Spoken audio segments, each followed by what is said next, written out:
నమస్తే. మనతో మణికంఠ గారు ఉన్నారు. బీసీ నాయకులు. ఒకసారి రిజర్వేషన్లకు సంబంధించి ఒకసారి మాట్లాడదాం. ఏం చెప్తారు? తెలంగాణ కాంగ్రెస్ ప్రభుత్వం ఆల్రెడీ రిజర్వేషన్లకు సంబంధించి 22% మీకు ఇచ్చేస్తుంది బీసీలకు సంబంధించి. 42% అన్నారు, అది కాలేదు. అసలు ఇంత హడావిడిగా పోవడానికి ఏం కారణం అని మీరేమనుకుంటారు? ముందుగా కాంగ్రెస్ పార్టీ ఏం చేసిందంటే ఎలక్షన్ కంటే ముందు కామారెడ్డి డిక్లరేషన్లో బీసీలకు 42% కట్టుబడి ఉన్నాం.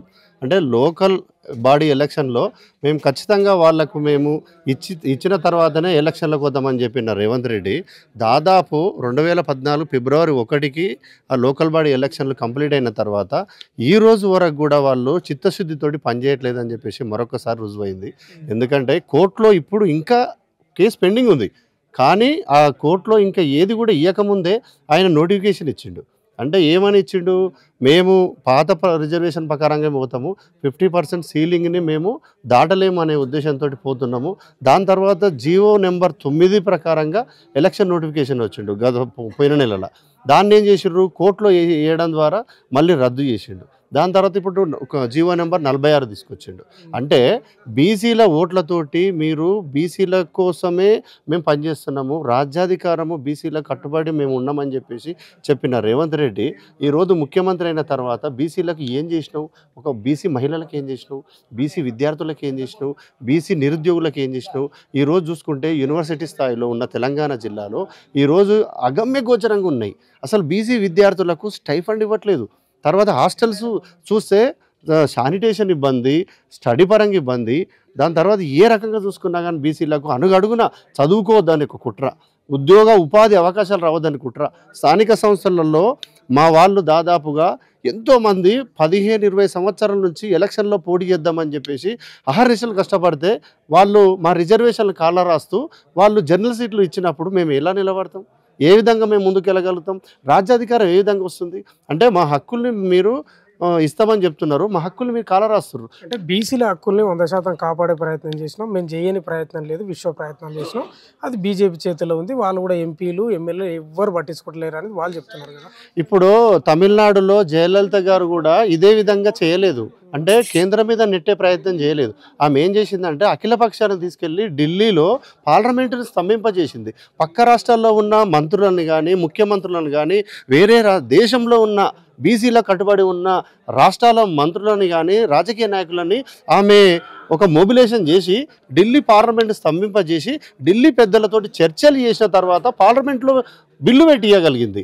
ఆమె చిత్తశుద్ధితో పనిచేసింది కాబట్టి ఆమె ఈరోజు లేకున్నా కానీ ఆమె గురించి తలుసుకుంటున్నారు.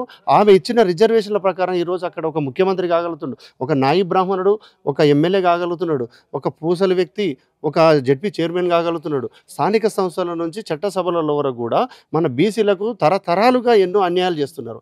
వీళ్ళు ఒక జెడ్పీటీసీగా ఉన్నాడు, ఒక స్థానిక సంస్థలలో ఈయన ఇండిపెండెంట్గా పోటీ చేసిన వ్యక్తికి ఈ బీసీల ఓట్లు ఎన్ని ఉంటాయి? బీసీల ఓట్లతోటి నువ్వు గెలిచిన తర్వాత ఈరోజు ముఖ్యమంత్రికి వచ్చిన తర్వాత బీసీలను తుంగదొక్కుతావా? 2 సంవత్సరాలు అయింది దాదాపు మీరు ప్రభుత్వానికి వచ్చి.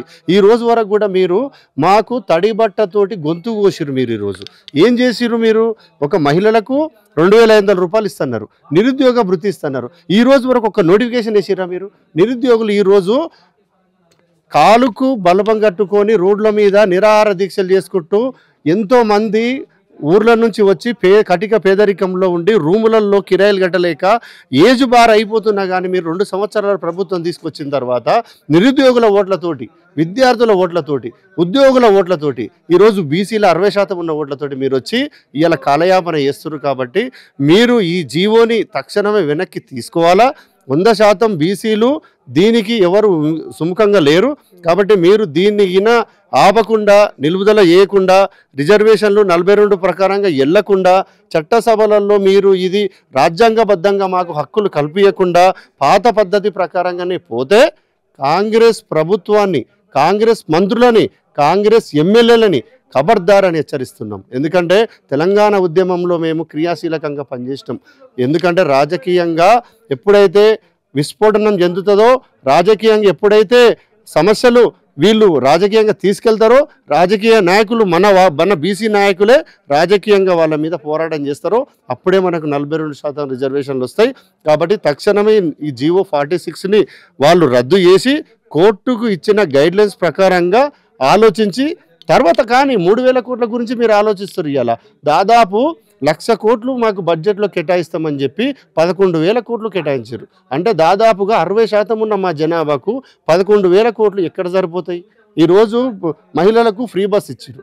ఇది దానివల్ల మీరు ఒక టికెట్ ధర ఎంత పెంచారు? 20 రూపాయలు ఉన్న టికెట్ 40 రూపాయలు పెంచిండన్న. 250 రూపాయలు అంటే దాదాపు 180 రూపాయలు ఉన్న ఒక బీర్ సీసా 260 రూపాయలు తీసుకొచ్చిండు.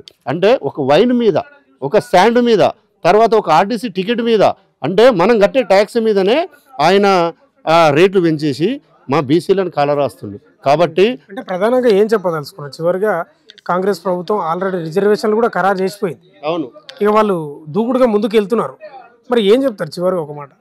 చివరిగా మేము చెప్పదలుచుకుంది ఏంటంటే జీవో నెంబర్ తక్షణమే రద్దు చేసి ఈ ఎలక్షన్లకు పోకుండా మాకు ఇస్తానన్న 42% నువ్వు కట్టుబడి ఉండి ఎలక్షన్లకు వెళ్తేనే మేము ఏమైనా గ్రామాల్లో తిరగనిస్తాము. లేకపోతే ఎట్టి పరిస్థితుల్లో కూడా ఎలక్షన్లు కాదని కాలరాసిన మేము ఖచ్చితంగా ఇప్పుడు ఈ తగిన బుద్ధి చెప్తాము. బీసీలం అంతా ఏకంగా ఉన్నాము. గ్రామాన ప్రతి ఒక్కరిపైన మేము కాంగ్రెస్ ప్రభుత్వం మీద కానీ రాజకీయ పార్టీల మీద కానీ మేము ఖచ్చితంగా మేము ఏ విధంగా సరే మా హక్కుల్ని మేము సాధించుకుంటామని చెప్తున్నాం.